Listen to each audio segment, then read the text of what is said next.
देश अंगड़ाई लेकर के विश्व गुरु बनने की तरफ अग्रसर था, तो मठ का महंत क्या कर रहा था, मठ का मुखिया क्या कर रहा था, गांव का मुखिया क्या कर रहा था, समाज का मुखिया कहाँ खड़ा था। तो देखिए महाराज जी ने भी अपने पुरखों की तपस्या को अनवर्त करते हुए, उन्हीं के पद चिन्हों पर चलते हुए आज आपने भी अपने इतिहास में नाम लिखाया कि जब भारत स्वर्णिम युग की तरफ बढ़ रहा था और भारत जब 100 वर्ष मनाने की तरफ अग्रसर हो रहा था, तो सारण के महंत जी पीर जी महाराज ने भी संकल्प लिया कि मेरा भारत विश्व गुरु बने, और संतों के उस संदेश को हम सबको संदेश दिया है। और इस भारत को, इस सनातन धर्म को किसने विश्व गुरु बनाया था?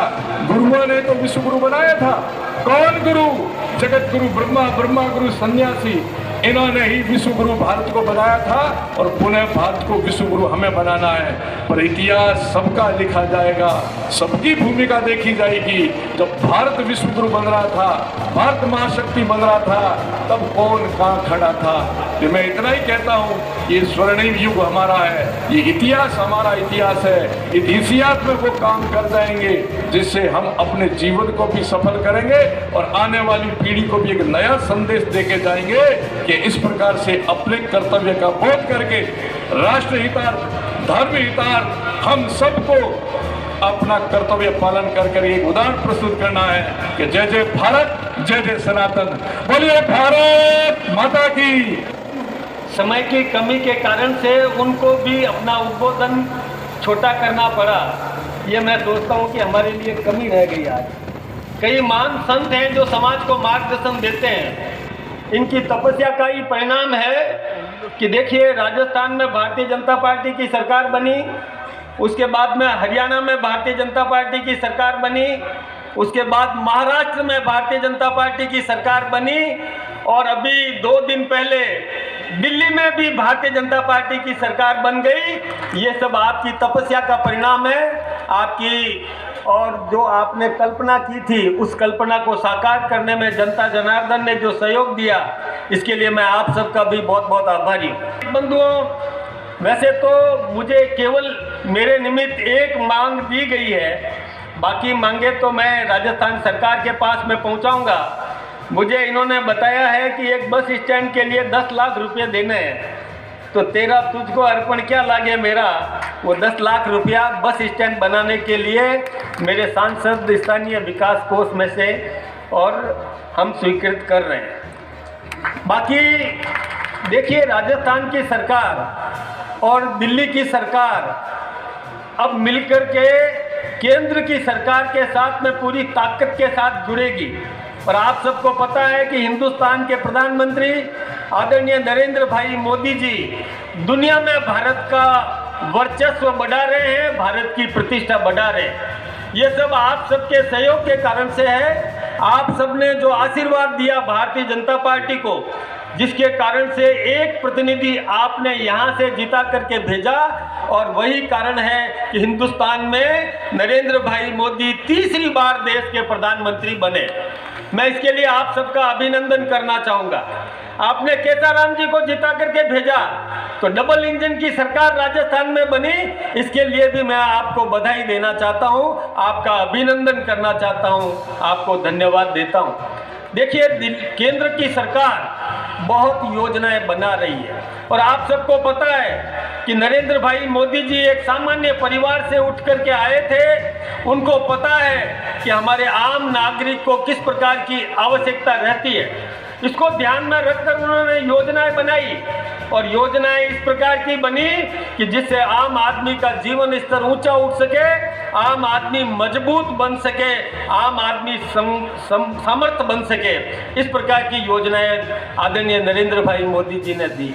मैं आपको एक बात बताऊं, दुनिया में भी भारत की प्रतिष्ठा बढ़ी है, दुनिया में भी भारत का मान बढ़ा है। पहले कभी हमारे देश के प्रधानमंत्री किसी भी देश में जाते थे तो पता ही नहीं चलता था कि वो कब आए और कब गए, और अब हमारे मोदी जी जाते हैं, जिस किसी भी दुनिया के देश में जाते हैं, वहाँ की जनता मोदी मोदी मोदी के नारे लगाती है।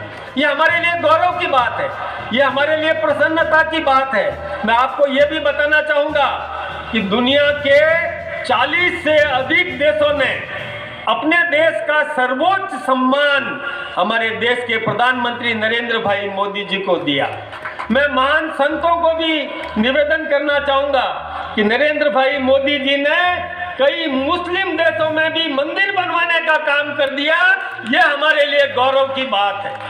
और जो सम्मान देने वाले देश हैं उनमें कई मुस्लिम देश हैं जो भी नरेंद्र भाई मोदी जी को सम्मान दे रहे हैं। मोदी जी सभी काम ऐसे कर रहे हैं कि हमारा प्रत्येक व्यक्ति मजबूत हो सके।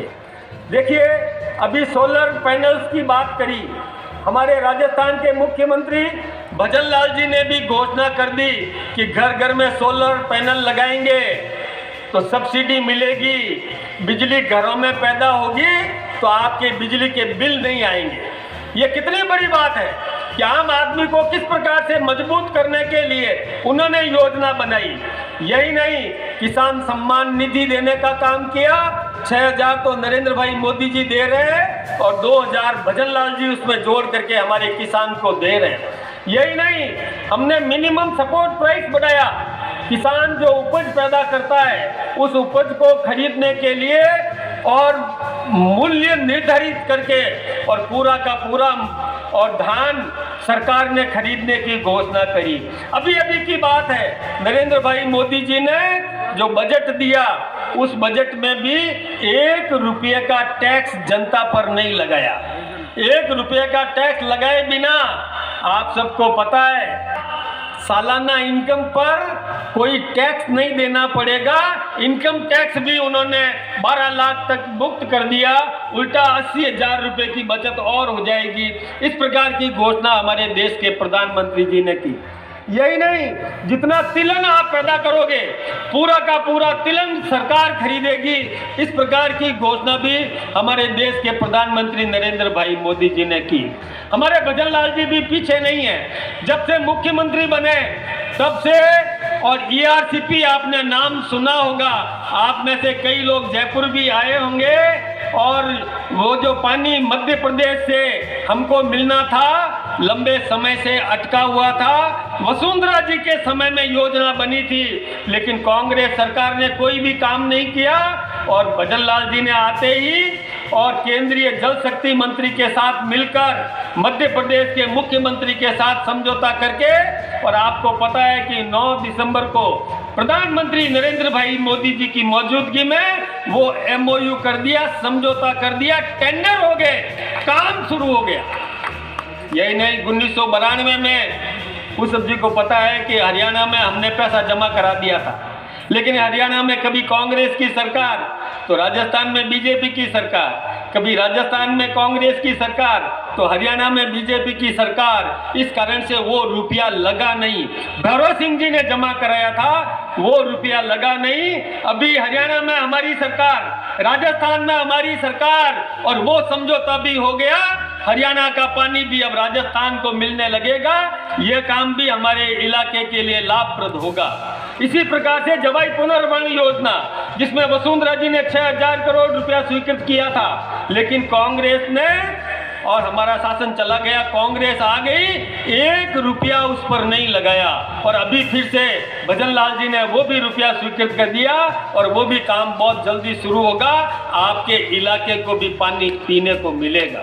भाई, हमें पानी मिल जाए तो हम किसी से पीछे नहीं है, हमको रोजगार मिल जाए। देखिए, अभी राइजिंग राजस्थान किया, 35 लाख करोड़ का MOU हुआ, 35 लाख करोड़, और वो उद्योग अब अपने राजस्थान में लगेंगे।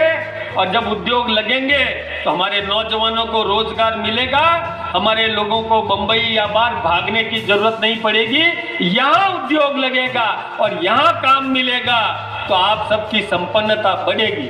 कई बातें हैं आप सबके सामने, लेकिन समय की कमी को ध्यान में रखकर मैं आप सबसे माफी चाहूंगा। कई महान संत विराजमान हैं जिनके आशीर्वाद स्वरूप कुछ शब्द हमको सुनने थे। फिर कभी अवसर प्राप्त करूंगा मैं फिर से